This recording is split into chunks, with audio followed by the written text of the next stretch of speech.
भावनपुर नामक गांव में एक गरीब किसान रघुवीर रहता था। उसके परिवार में उसकी पत्नी सीता, दो बच्चे गौरी और अमर थे। रघुवीर के पास जमीन तो थी, लेकिन साधन ना के बराबर थे। कुछ समय पहले उसके पास एक बैल था जो उसने अपनी गरीबी के कारण बेच दिया। परिवार की हालत बहुत ही दयनीय स्थिति में थी। मेरी बात मानते क्यों नहीं हो? जमींदार के यहाँ से कितनी बार बुलावा आ चुका है। क्या फर्क पड़ जाएगा अगर मैं बाहर जाकर झाड़ू पोछा और बर्तन मांज दूं? कम से कम महीने का राशन पानी का तो जुगाड़ हो ही जाएगा ना। ऐसी बातें मत किया कर गौरी की माँ। तेरी बातें मेरे दिल को तीर की तरह छल्ली कर देती हैं। मेरे लिए मर मिटने जैसा हो जाता है।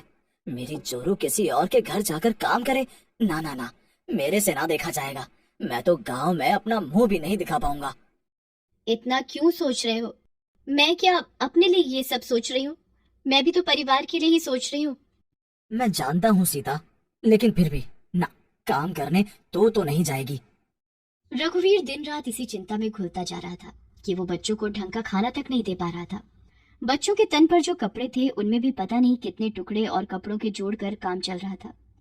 वो जब भी किसी से मदद मांगने जाता कि उसको हल दे दो या उसके खेतों में ट्रैक्टर चला दो, तो लोग उससे इस काम के लिए पैसे मांगते, जो कि उसके पास बिल्कुल भी नहीं थे।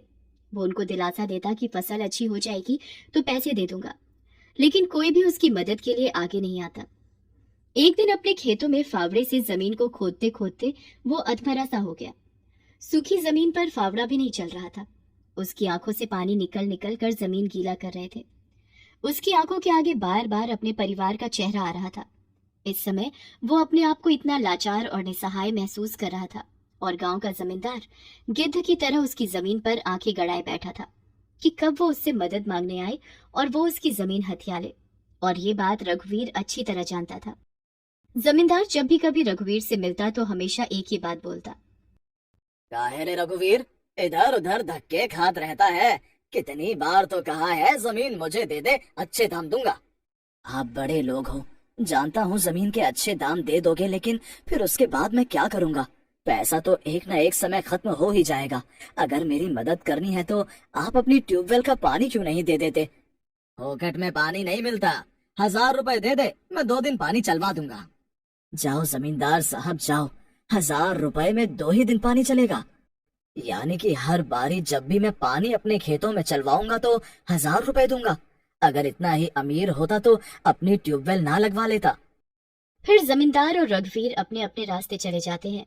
अगले दिन, पिछले हफ्ते थोड़ा सा ही गेहूं पड़ा था जो मैंने पिसवा लिया। बस आज ही का आटा बचा है। मुझे समझ नहीं आ रहा है कि मैं बच्चों को क्या खिलाऊंगी। तू अभी का तो खाना बना, शाम तक मैं देखता हूँ, कहीं दिहाड़ी पर काम कर लूंगा। 2 रोटी का जुगाड़ कैसे ना कैसे कर ही लूंगा।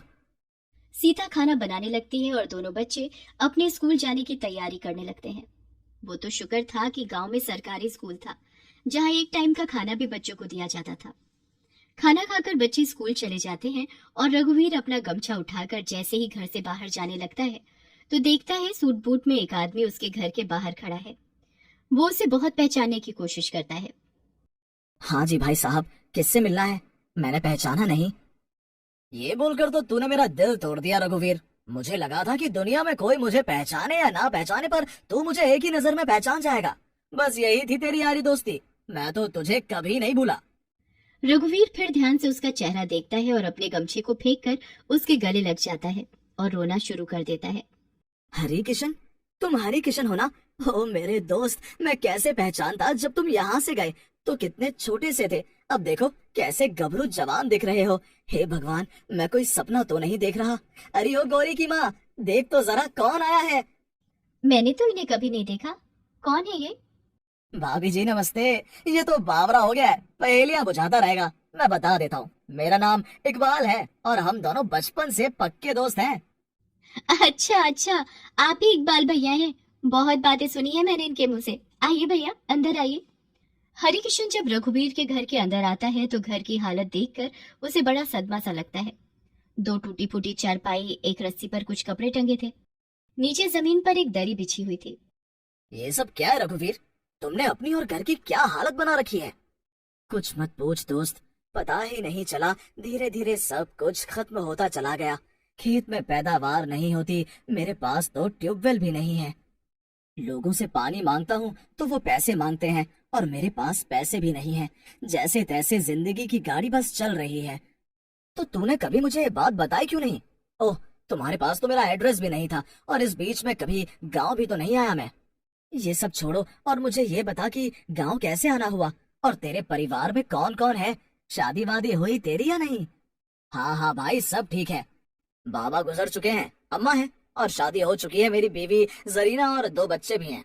बेफिक्र रहे, कुछ समय बाद वो लोग भी गांव आएंगे। पहले मैं यहाँ पर उनके रहने का ठिकाना अच्छे से बना लूं।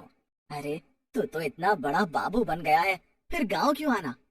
यार, अपनी मिट्टी की बात ही कुछ और होती है। वो तो बाबा की सरकारी नौकरी थी, इसलिए हमें यहाँ से जाना पड़ा, पर दिल तो मेरा गांव में ही रह गया था। मैं और मेरी पत्नी, हम दोनों ही अपने खेतों में खेती करने का सोच रहे हैं। तब तक सीता खाने के लिए जो भी रूखा सूखा था घर में वो हरिकिशन के सामने रख देती है, जिसे हरिकिशन बड़े मजे से खाता है।